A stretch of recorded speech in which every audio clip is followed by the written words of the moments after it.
I am Jim Collison and live from the Gallup studios here in Omaha, Nebraska. This is Gallup's Theme Thursday, Season 3, recorded on October 26th, 2017.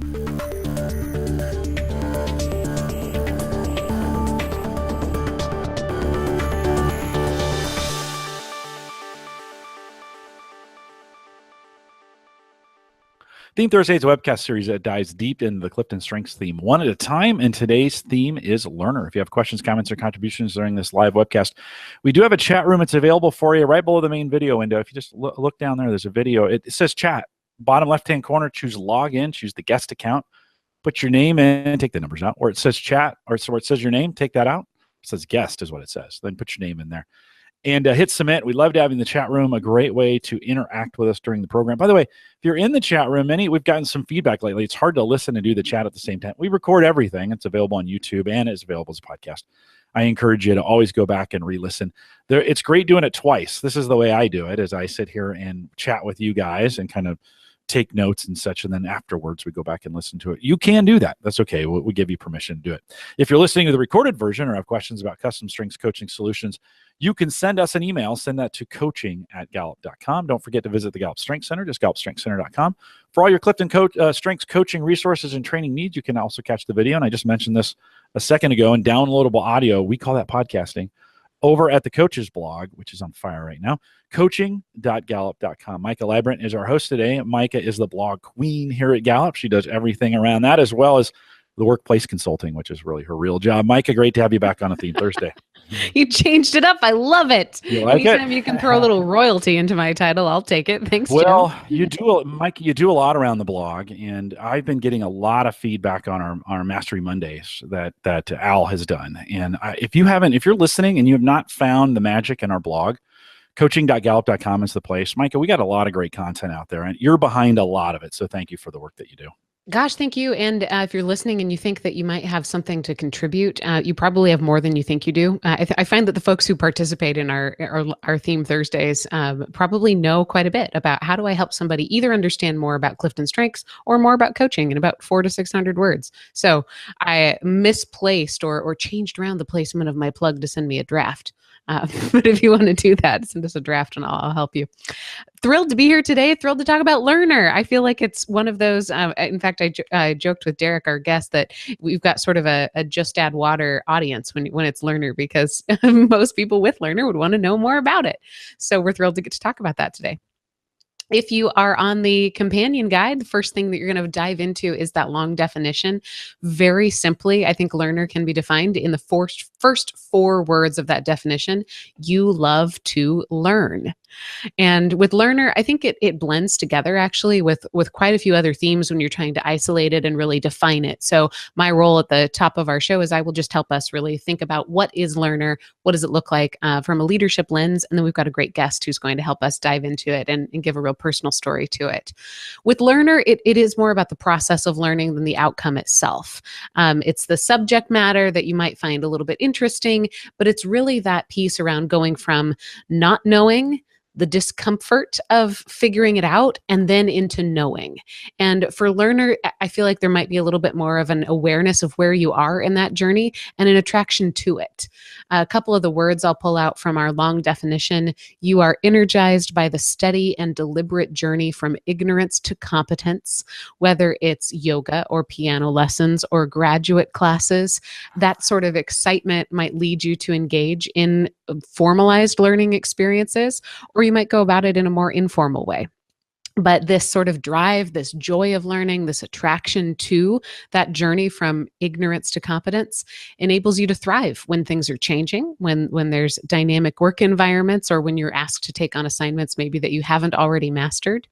Now, the learner theme does not necessarily mean that you're going to seek to become the subject matter expert in a specific area, or that you're striving for any sort of external respect that accompanies professional or academic credentials. Really, the outcome of the learning is less significant to people with learner than the process itself, the getting there, as it says in the definition.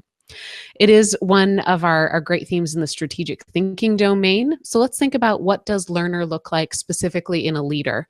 And I like to do this just by thinking about comparing, what does it look like for an individual contributor? And then what does it look like for somebody who is investing in and involved in the leadership of other people?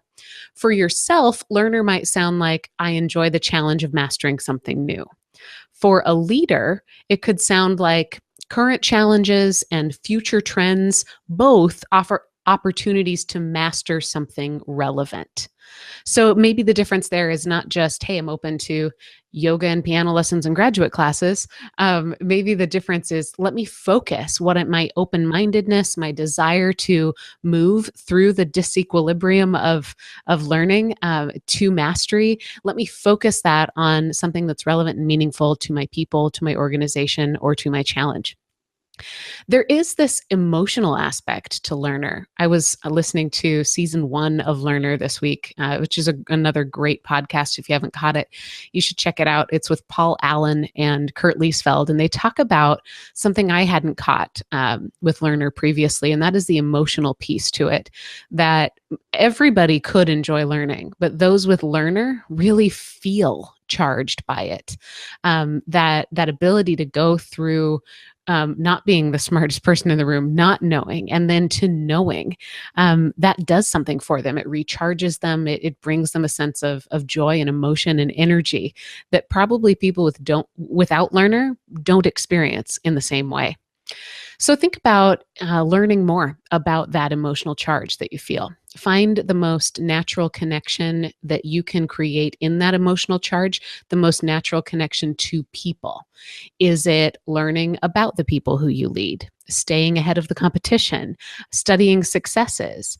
Learner's going to enable you as a leader to catch on really quickly where others might be thrown by something new, that discomfort that comes from not knowing. Even though learners can understand that that is part of the process, those without Learner who you might be leading or working alongside may not have the same sort of emotional charge or comfort around that. So how does that, how does that make you uniquely valuable to folks? The comfort in not knowing, the open-mindedness and knowing where to go to figure something out. I think that piece could also lend itself to adapting to changing leadership landscapes pretty well. And that might mean shifting. How do you deal when priorities shift? How do you help other people deal when priorities shift? Think about the oxygen mask idea on an airplane. If you've ever listened very carefully to a safety briefing on an airplane, they say, in the event of an emergency, should you need it, oxygen masks will deploy. It's funny, it's somewhere in my brain. I didn't write this down or practice it, but apparently I can recall it almost word for word. So they tell you the oxygen masks will come down from the ceiling, and then what's the next thing they make sure you want to do? They want to make sure that you put your mask on before you help somebody else around you. And I think that is a great leadership extension of Learner, because you can adapt quickly to change. That kind of open-mindedness, the ability to be comfortable in not knowing. Think about how quickly you can acclimate yourself and then serve others who maybe don't have that same quickness. So find the best avenues for discovery. You can think about acclimating to change even quicker. It's a talent, so it's something you can invest in. And I think you can do that by honing your best learning tactics. Do you learn in the car, in the bathtub, at happy hour? How are you constantly exploring and feeding new concepts? It is sort of an external theme. You'll notice this if you compare it to, say, intellection, even to ideation. Learner isn't so much about what you create as it is what you take in or what you understand. So what's out there for consumption is very important to folks with Learner. A learner needs exposure. And I think Learner can take that exposure and use it to create inclusiveness and to create acceptance. On that note, I also want to talk about our 4 needs of followers. How can Learner create some of these needs? I'll also ask our leader how he does that in a moment. But the Learner theme could be used to build trust by aiming what you're discovering at people. What can you open yourself up to that's relevant? That might mean reading a book about a specific geography that's written by a local author, or that might mean understanding a culture that you didn't know otherwise, or it might mean something as simple as sitting down and asking folks, how did your family spend their weekends when you were growing up? A leader might use learner to provide stability. Think about learner as something that has a toughness to it. Learners are prepared not to be the smartest people in the room. They're prepared to not know. Think about that as bringing sort of a resilience to the table, and find the best way that you can admit when you're not the expert. I think that creates stability, that creates some transparency, helping others know that they're on the same page as you sometimes is a fantastic extension of thinking about that connection between learner and stability. Someone could use the learner theme to create compassion by understanding that it's important for you to be patient for people who not knowing throws them off. Or I love this word, I've used it probably a couple times by now, disequilibrium. That sort of going from being comfortable to being a little disoriented to learning something. Learner's going to use learner to sort out that disequilibrium to get to where the place that they do know. But be patient for people who are thrown by that. And that might mean that you be very explicit about telling people what we're doing and why we're doing it. That you can think about yourself almost as a tour guide or a safari guide through the jungle because of your ability to pick up and adapt and learn and use that as a coping mechanism. You can think about just using that to provide some instant transparency. If you ever feel that other people around you, and that's going to come from other themes, that feeling that other people are thrown, or if you get feedback that other people are thrown, come back to what are we doing and why, and how quickly can you help people understand that. The final piece I want to talk about is hope. And I like these two phrases. You probably have the option a lot of times in a leadership position or feel the pressure to say, I have the answer. With learner, I think it opens you up to, instead of to have to say that all the time, to say, we can find out. And that is hopeful. There's a lot of hope in being able to dive in together and learn something. And I think it's releasing for the leader not to have to know it all, but to know where to go to figure it out. And to be able to use that in a way that inspires and helps other people perhaps do the same thing. To sort of disarm the need to know it all, but to pick up the ways that you learn more. There's an infinite possibility for folks with high learner. A couple of things that you'll notice about this theme is that it can get bored if it's not stimulated, if it's not fed or exposed to new information. And that can be beautiful. It means that you're going to stay relevant. You're going to stay on top of things.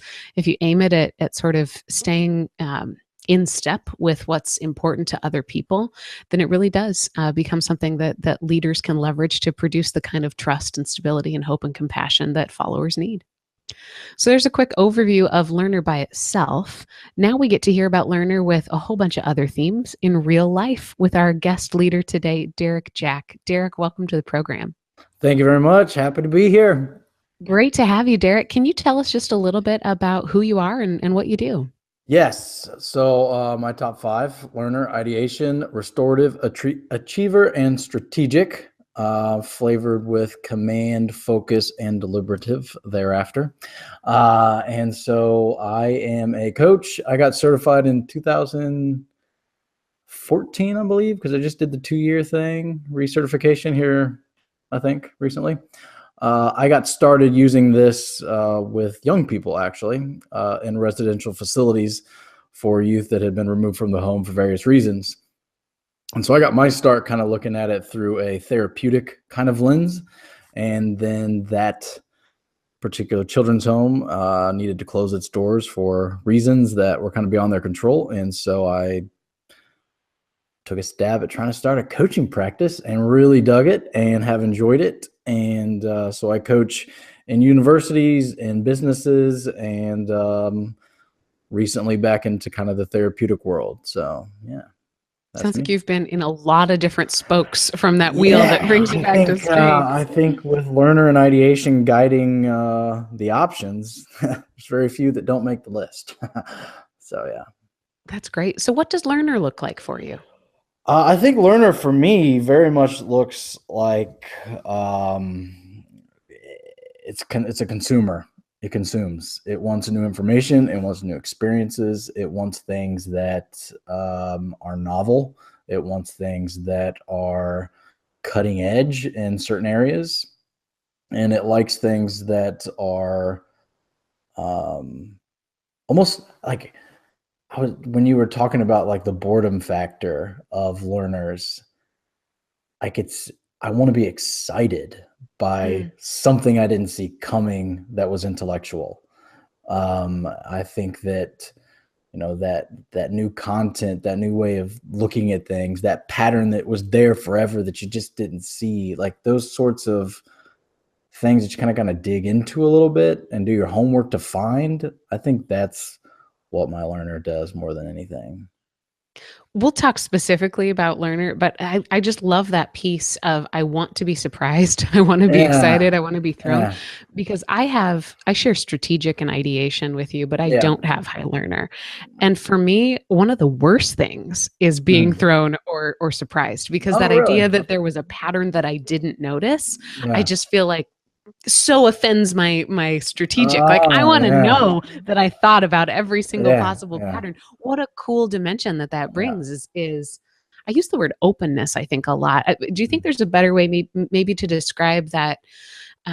Just sort of like, I want to be surprised. There's nothing that'll throw me piece or bring it on. I think learners I think I see, like if you were able to draw a picture of all the content that exists and put it in chronological order by how much you can consume in a lifetime, like you barely even hit that continuum. I think learners, I understand that there's so much out there that I'll never even be able to mentally touch, so to speak. And that's exciting in a sense, because that means boredom is a choice. You're not stuck with that boredom. You can always find something to go explore. And I think that, to me, that's where the emotional piece comes in that you had talked about, that there's something comforting about the fact that there's so much out there that I don't know. And I can't wait to find it, whatever that might be. That's fantastic. Derrick, in the pre-show when we were talking, you had asked us, you'd asked Mike, and I think you were asking more Micah, but how much we learn through doing this activity, right? Yeah. And Mike and I are built very similar, and I think we have a lot of the answers as I've been thinking through, because I like to collect things. And Alicia asked me in the chat room earlier, where's learn for me? It's 25. And then she says, what's the drive to learn new technology? And for me, and I think for you, Micah, too, it's all about influencing. So I collect just the information that I need. Yeah. So I can use it again to influence people, right? 4 of my 5 are in influencing. And so it becomes more of management. I don't necessarily yearn for it or desire it or seek it out. I think like you do, I think you enjoy those moments. For me, it's very utilitarian, right? I get what I need. And Micah, maybe you can comment on that. I get what I need so I can influence. You just dove through our State of the American or our State of the Global Workplace, Micah. I had did. to go through a whole bunch of 220 pages. Not necessarily from a learner activity, right? But we knew you were going to need to influence with that. So maybe some differences there is just as we kind of think about, there are some elements that looks like learning, not necessarily for me. Yes, there's some facts that I need to know, but I'm really going to use those to influence. Well, what I love that this is pointing out to me about learner is that there's this acceptance and a different probably perspective on what's out there in the world. That learners admit from step one that I'm not going to know it all. And isn't that amazing? Yeah. I think when I was going through like the awareness, appreciation, application, with awareness, like I know that I wake up every day wanting something intellectually new to happen. And because I understand that there's, I don't know everything, that's a possibility every day, and I think that's exciting for my learner. Yeah, absolutely. A lot of that energy, I think, around learning is bridging the gap from, it doesn't make you a know-it-all, maybe it makes you a seek-it-all. Yeah, and like once you feel like you know everything, that's boredom. Boredom is complete understanding of a concept. And so I feel like my learner understands that even when I think that, it's probably not true. Probably another author that said something or has a sentence in his or her book that you've not thought about. So you should probably go exploring anyway. Yeah. Do you have favorite ways to explore or favorite authors or channels? I consume a lot of what you all put out. I'm a big fan of the videos that Dean Jones does. Those are fantastic.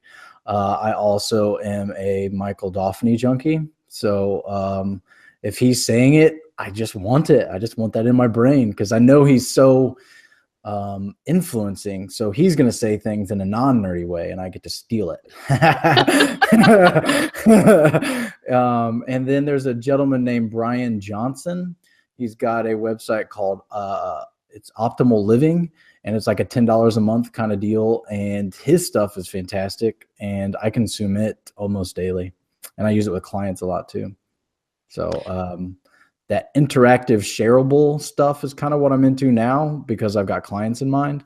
And so that's the kind of stuff because I can't give a client a ancient philosophy book and be like, why don't you read this next week and we'll talk about it. That's pretty cool. And maybe that's that strategic piece is there is an element of utility to learner. It's not just, and it's different also than input. It's not that you just want to gather it and soak it up. It's that you want to master it. You want to understand it. Right. Yeah, absolutely. What do you feel like you've done? I mean, you've been through what most people who without learner would call some big, huge changes in your career. How has learner served you? I feel like my learner always believes that it's going to figure it out. Whatever it is, whatever the challenge, I feel like challenge probably comes from other themes, but the unknown is conquerable. Like I don't know how, and sometimes I don't know how long or the degree of difficulty, but learner will figure it out. The answer's there. We'll kind of find our way somehow. So I think that's where the calmness during challenges, like challenges seem like an opportunity more so than an unknown, I think, for my learner. Does it ever feel uncomfortable? Like, do you know when you're going through that when there's ignorance phase? Well, I think when there's other people's, other people can be affected by that learning curve. Like if I'm learning it for me, the learning curve is I might fail. But in some of the work that I've done and as a husband and as a father, that failure is a little bit different if I can't figure it out in time or I figure out in such a way that isn't helpful. So I feel like learner kind of, I might pump the brakes a little bit in those areas where the stakes are more so on somebody else, if that makes sense. It sounds like super applicable if we're going to talk about learner in a leadership standpoint. Yeah. It might be okay for you to be uncomfortable and not know and take 20 years to figure it out until you're in charge of other people. Yeah. And if I How do you handle that? I think very delicately. I make sure that I keep my other talents kind of out of the way because they can get a little more impulsive and we need to make a decision now. No, we don't. And learner's very good at just saying, hey, you know what? There's probably something out there you haven't seen yet. There's probably an angle you haven't considered. Listen for a while. And I think my learner definitely tempers that. I think on I tried to take notes so I wouldn't go all over the place. With stability, that follower need is, I think when learners are doing their thing, they're going to learn first and speak second. And so asking questions, looking at the whole picture, being more inquisitive before you become decisive, I think is what my learner does to balance that unknown out for those that are affected by it. Derrick, does that mean perspective? Is that what I'm hearing? In other words, in a situation where with followers where things go wrong, the performance increase in that case, the performance move is to take a step back and say, hey, what do we learn from this? I mean, I know we're using the name of it in the definition, but do you get that kind of power with people to be able to kind of get perspective and learn from those situations? Yeah. And I think like once you get to the point where you're being impulsive, you've stopped expanding your perspective. You've stopped taking in information and possibilities. And so to me, impulsivity is kind of the opposite of doing your homework. And so I think learner is very good at tempering that and providing that stability for those that are following the learner, that, well, he or she may not know it right now, but they're going to keep asking questions. They're not going to jump the gun.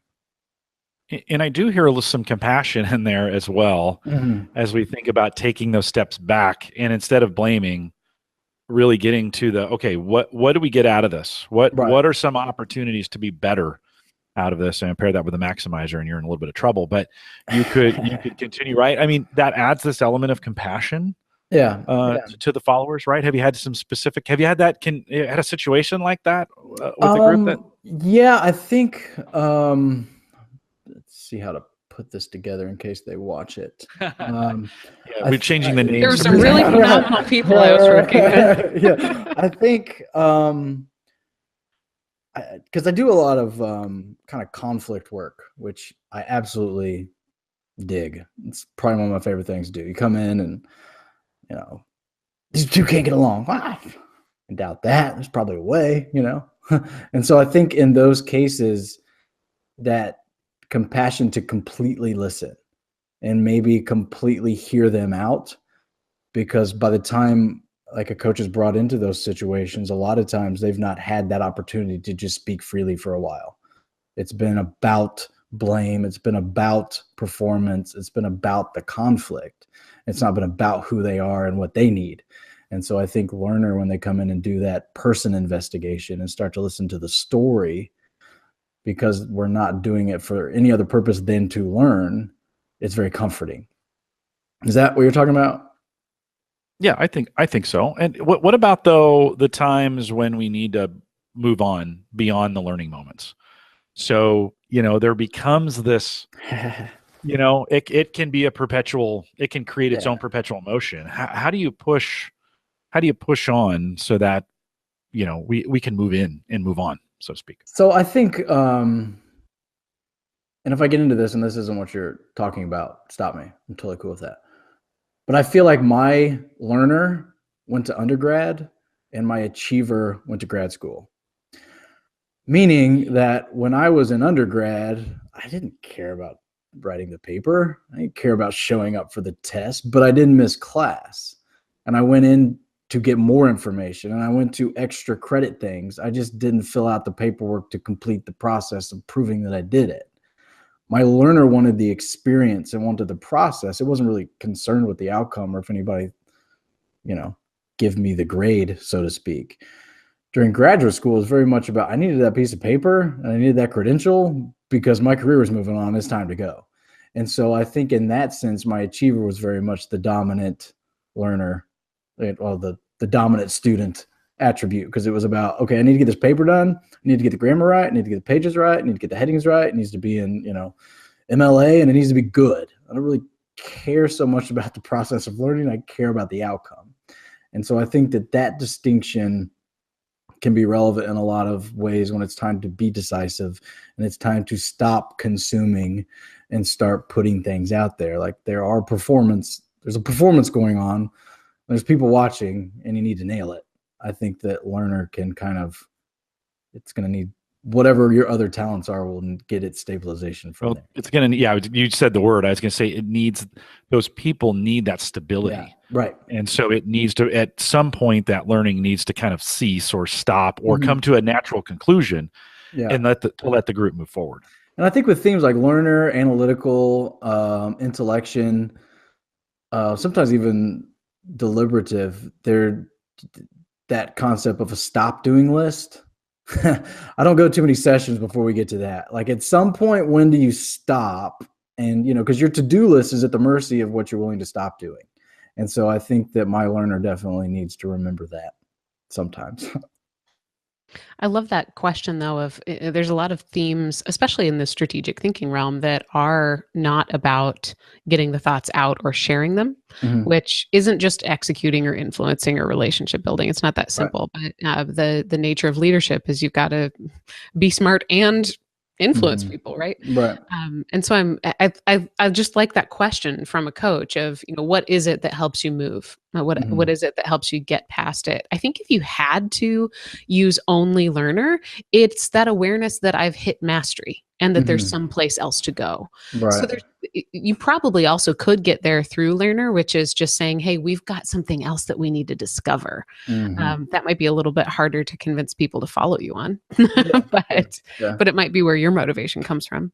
And I think you had touched on like the idea that learners get excited by new intellectual things, and that isn't going to be true of everyone. So when it's like, oh, we don't have answers, learners like, awesome. That's like an afternoon with, Google and coffee, and we're going to have some fun. Other people are like, that's horrible. That sounds like a really long afternoon. I just want the answer because I got stuff to do. I think making sure that as learners, we realize that challenge and that unknown isn't an emotional excitement for everybody is kind of important as a leader to remember. That going into the unknown might be really exciting to a learner who's a leader, but to some of the followers that looks like lack of stability or looks like, lack of that hope because they can't see the possibility. They just see the non-answer. How does that affect your coaching when you're talking about even the more therapy side of things that you're doing? Where sometimes people, your learner and your acceptance of not knowing and not having answers could be like why they came to you in the first place is because they already feel that way. Like they need answers. Yeah. I think, so what does my learner do? I guess, how does your learner provide comfort without having answers? I think, so I'm going to steal from Mr. Dean Jones. He talked about, like, when you're in the video where he's talking about preparing to coach, you're not going in there to give them insight. You're not going in there to say, oh, I bet you do this and I bet you do that because you have this talent. You're going in there to listen. You're going in there to hear. You're going in there to provide someone for them that they can express to, and then using whatever they give you toward wherever they want to go.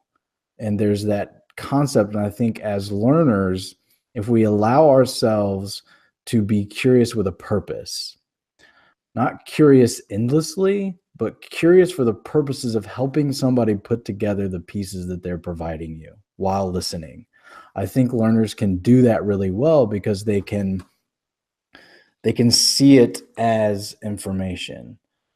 And I think that it provides people just that space to think about themselves inquisitively, so long as learners are listening first, not trying to teach first, not trying to persuade first or, provide first. They're taking it in. Does that answer your question at all?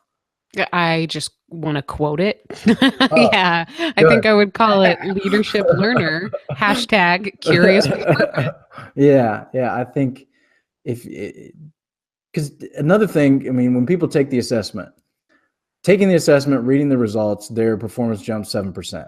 Okay, cool. So that means that having a discussion about it is going to be even more. And we've still not even got into talking about goals. We've not talked about strategies. We've not talked about performance measures. We're just having conversations with people. Them reading the report increases. So just having your learner show up and be ready to hear somebody is really powerful. And whatever happens from there, I think learner kind of, might pass it on to another talent or might get into, okay, what did we learn? Let's talk about the process of what just happened in this conversation so that you can do it again without me. That kind of thing. It almost sounds like how learner can be a teacher. Yeah. I hope I answered your question. Yeah, absolutely. Okay. You did some good thinking about those needs of followers. Can you tell me what came up when you think about trust and learner? So like the heading, I think, for learner and trust is non-judgmental or unassuming exploration. Because in my mind, when you think about exploration, pure exploration is providing or emitting a level of appreciation for whatever it is exploring. So if you're talking about Lewis and Clark, they appreciated the land of the unknown. If you're talking about a leader who is exploring a topic with someone, the topic and the person are kind of the object of that exploration. And so I think when a learner is exploring a particular aspect of someone's life, like alongside them, with them, like they're doing it together in an unassuming and appreciating way, the idea that trust is going to be the byproduct seems very logical to me. And so as you step into that realm of the unknown with somebody just to learn about who they are and what they're going through, that provides a level of trust because they get to hear you. The opening video that you all did just launch this season, can't remember her name. Dang it. But she talked about leaders. We want our leaders to be vulnerable. And learners, I think, when they understand what they are as learners, are comfortable with vulnerability already because they almost expect it. And Yeah, the process Jackie of, Merritt talks about it being authenticity and vulnerability. Yeah, I think learners, in a sense, are seeking to get rid of that vulnerability while also embracing the fact that it exists. Yeah, they're comfortable there. Yeah, and so I think that that builds trust with people because, you know, we're going to be vulnerable together. Like, I don't have the answers, but I bet you and I can find them, you know, that kind of thing. When do you feel like you show the most vulnerability? Like, is it something that you're really that comfortable with? This is a nice way of me asking, is that really true? Like, are learners really being comfortable with vulnerability? I think in certain circumstances, like I said, when the stakes are higher for other people, I think I'm a little less okay with being vulnerable. But when it's just me and the stakes are we either stay where we are or get better, yeah, I'm totally cool with vulnerability in that situation. I think like it's almost exciting. Do you ever have to help people see that? Like, I'm thinking about if let's say a group of leaders is hit with something that they didn't expect, which happens, I don't know, 25 times a day to groups of leaders. But one of them in that group has learner. Do you feel like does the learner stand up and say, hey guys, it's okay not to know?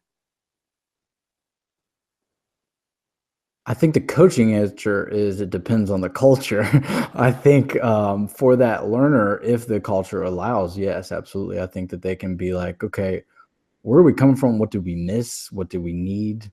What intellectual things did we just not pay attention to? I think those are definitely questions that learners, given being in a culture that allows that thinking, yes. But I think if a learner's in a culture where that's not okay and asking is, you know, putting that vulnerability out there on the table and nobody wants to deal with it, then they probably would do that at home, not at the meeting. But you're coming back to what you said before of being able to sort of pump the brakes, take in the scenery, ask questions. Yeah. And I think one of the things I wrote down too, so when you're appreciating what learner can do when it's at its best, there's this idea and kind of, it came out of, when I say the tech world, I know that I'm, you know, talking to Jim and his idea of the phrase tech world is probably different than what I'm talking about. But like Etsy, that website that like sells stuff, the people that make that website possible, that part of tech world, they came up with and kind of put a model together called the blameless postmortem, where you just go through and you're like, okay, this is nobody's fault, but this is still bad. How did this happen? Let's ask questions about the environment. Let's ask questions about the process. Let's ask questions about the things and the tools that we use, because we believe everybody wanted to do a good job and somehow it didn't happen. And so it's this blameless, let's go back and figure it out. I think learners definitely can do that and are okay with it. Derrick, that idea. Oh, sorry, Maika. Did I get that right? Correct all the stuff that I just said wrong. Go ahead, Maika. Go ahead.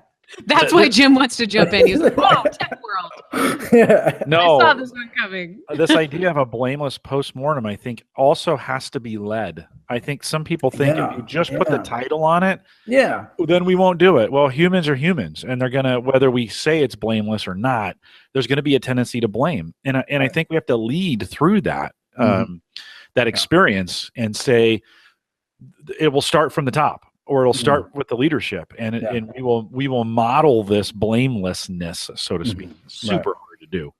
So I want to be cautious, because I've heard these Silicon Valley like themes come out where it's like, it's the collective and we're going to do it for the good of the people. Well, humans don't do that.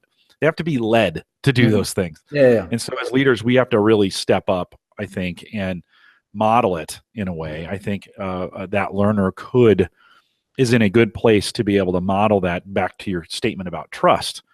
Showing that, modeling that builds trust. And if indeed the developers or whoever knows that they're not going to be blamed and it's been modeled, then you can get genuine feedback. Right. But as soon as that trust is lost, it doesn't matter what you say or what you call it. Because then the questions become an investigation. Just by another name. It's blameless by another name. I think learners have the gear to make it be what it's supposed to be. If that's a fair way to put it. I think they can they're temperamented in a way which will allow them to bring that around and make that work. I just love that this thought about learner being a valuable leadership attribute, not just in the moment, but part of the obligation is, how do you set the scene? How do you say from the very beginning, this is how we're going to approach it? And how do you make sure that you're modeling that afterwards as well? It's sort of like, how do you paint the most thriving environment, the very best bubble for a learner to be great? It's probably paying attention to what happens before any of these conversations take place. Maika, what I really love about what you just said there is a mature state of learning, where it goes from beyond what's in it for me to what's in it for the group. How can I take this now and influence or affect others that goes beyond me? And I might even need to sacrifice in this. I might need to sacrifice my own, what I feel is right or whatever, for the betterment of the group. And what an amazing thought that becomes when this goes from beyond our top 5 to how can I use those for other people, and how can we make this happen? So that's pretty cool.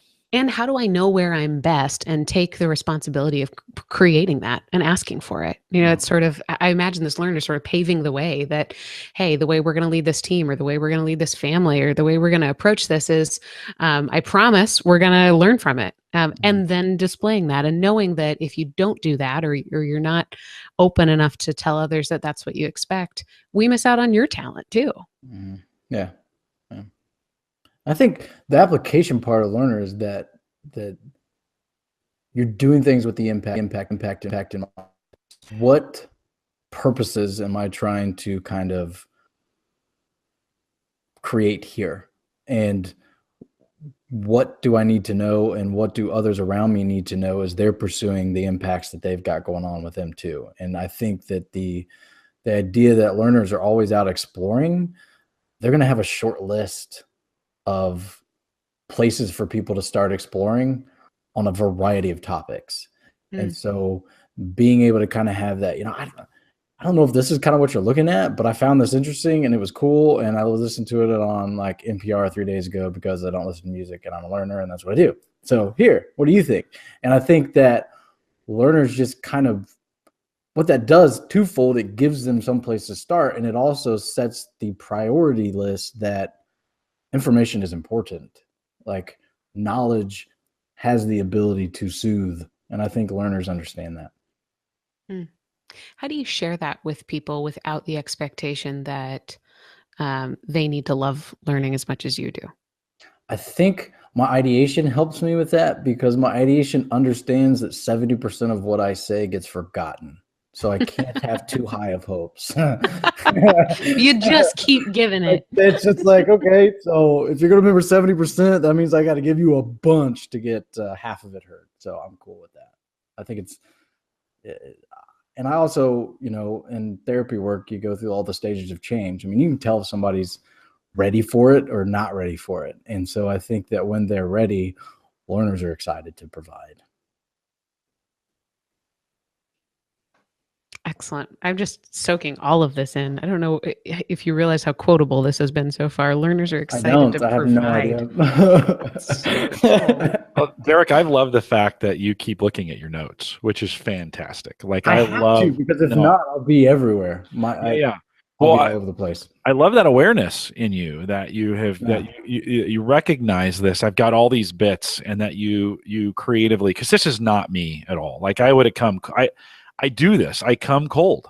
And it's okay. But I love the fact that you really prepared for this. And probably from what you've said, probably did a learning exercise in yourself as you prepped to be on this. So because it was really hard for me to think about how I provide hope and compassion, because I'm not going to tell you where empathy and positivity is. I think I did in Called to Coach, so you can go find out there, but it's pretty low. And so I think that to think about how my learner, my number one most dominant theme, provides those two things was a bit of a journey. And I really I liked it. And I got a few one-liners, so it was productive. Has learner gotten more effective for you? Is it better for you now? How has it gotten there? I think it's gotten better because I think, being able to say, okay, this is the stuff that we don't know, and being able to really understand how to figure that out. Figure out what we don't know is a lot of times a really big task. And I think my learner's gotten better at understanding that, instead of saying, well, we don't have an answer, and so let's just go see what we can find. I think my learner's gotten better at isolating importance, if that makes sense. More selective than just learn everything. Yeah, because learner, I'd be, let's go to a chemistry food class. Cool. Let's go to, let's go snow skiing on a mountain we've never been to. My learner was just cool with everything. And I think that as I've tried to develop my learner, it understands relevance also a little bit more too as a coach. And that goes back to your not to-do list, which I'm going to totally implement, by the way. It is impactful. It is a beast. Yeah. I think we should have a list that says not to do. And it's just that kind of reminder of things, because I think we all have those things, what you just said, in a mature state where you're making decisions. Sure, could you learn about, Greek cooking? Absolutely. And you would enjoy it. Is that the most productive in the place that you're at today as a leader or working with people? No, it's probably not. And that's probably one of those things to put on my not to do list. And maybe it's not to do right now, in parentheses. Not to do right now. Some of those certainly can be bucket list things that people can come back to. But I love the intentionality in what you're saying is there's a right time for everything. And even though I could do it, I'm choosing not to, because I want to put my learning priorities in other places to be more effective. And I think in the back of my mind, I want to be proud of what my learner ends up doing, because it's going to do its thing no matter what. And I want my other talents to be excited by what it does. I think kind of helps keep me grounded a little bit too. There's almost a willingness to be led in learner that maybe helps you stay relevant, helps you stay real with people. Yeah, right. Absolutely. There's also a conversation going on. Benedict and I think Ralph are talking a little bit about their learning styles. And sometimes the concept is I learn by teaching, actually. And Derrick, what you just said, like you put some notes together. You learned the process of getting ready to teach us, so to speak, there was a lot of work that went into a learning exhercise for you that I'm sure you really enjoyed. For some people, that's a chore. I mean, you don't even know what that means. Like, you're like, who would not want to get ready?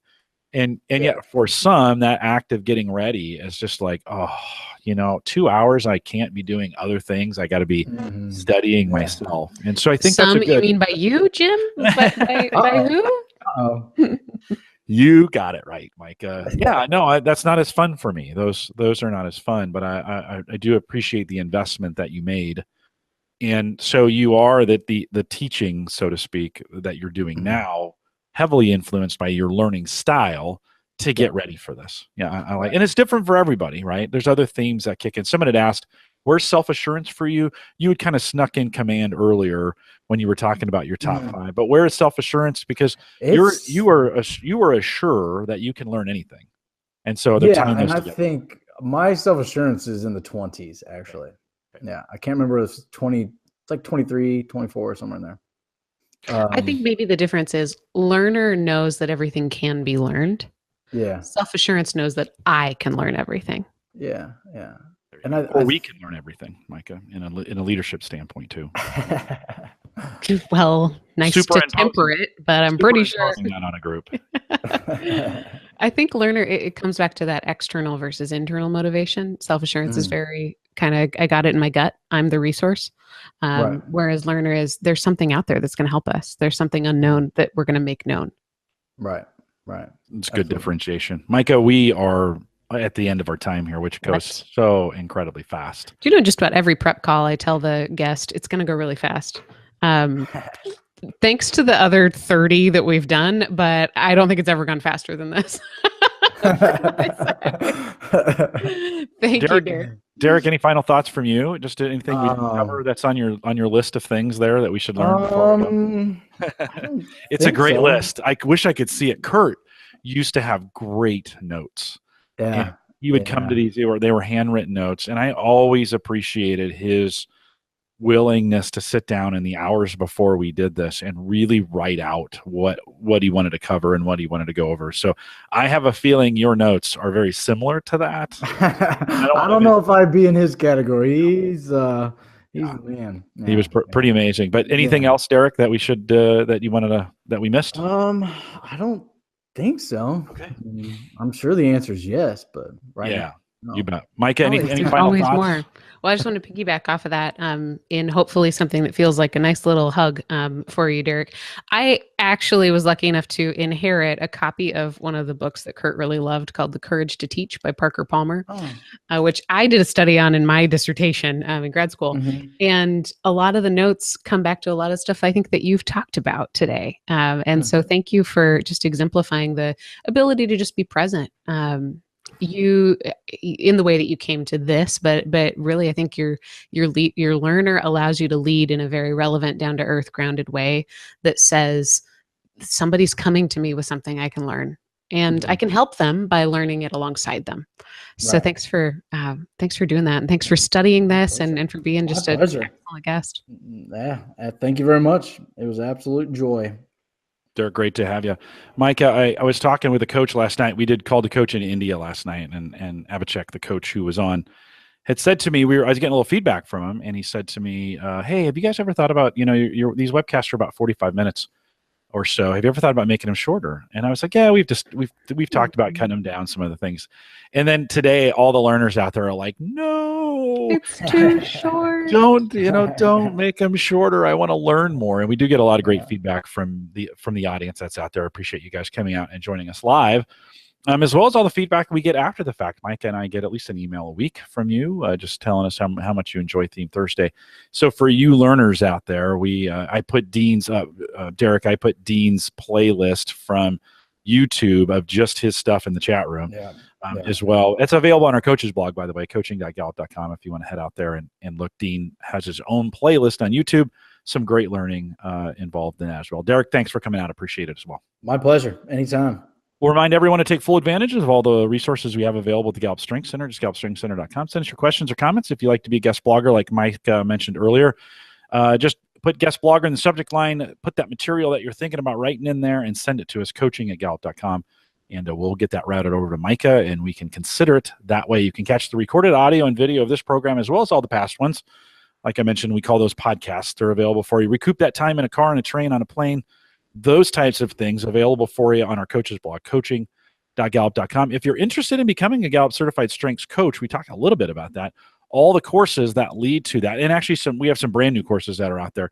You should be checking that page, including the upcoming 2018 Clifton Strength Summit, which you're going to want to be a part of. That's coming up as well. The courses are on our courses page, courses.gallup.com. We don't make this too hard. And then the events that we do on our events page, guess what that URL is? events.gallup.com. So if you're having trouble remembering those, we try to make it easy for you. If you found this helpful, and why wouldn't you have, we'd ask that you would share it, send a note, put it on Twitter, post it on Facebook, those kinds of things. We'll look forward to the next Theme Thursday, and that will say goodbye, everybody.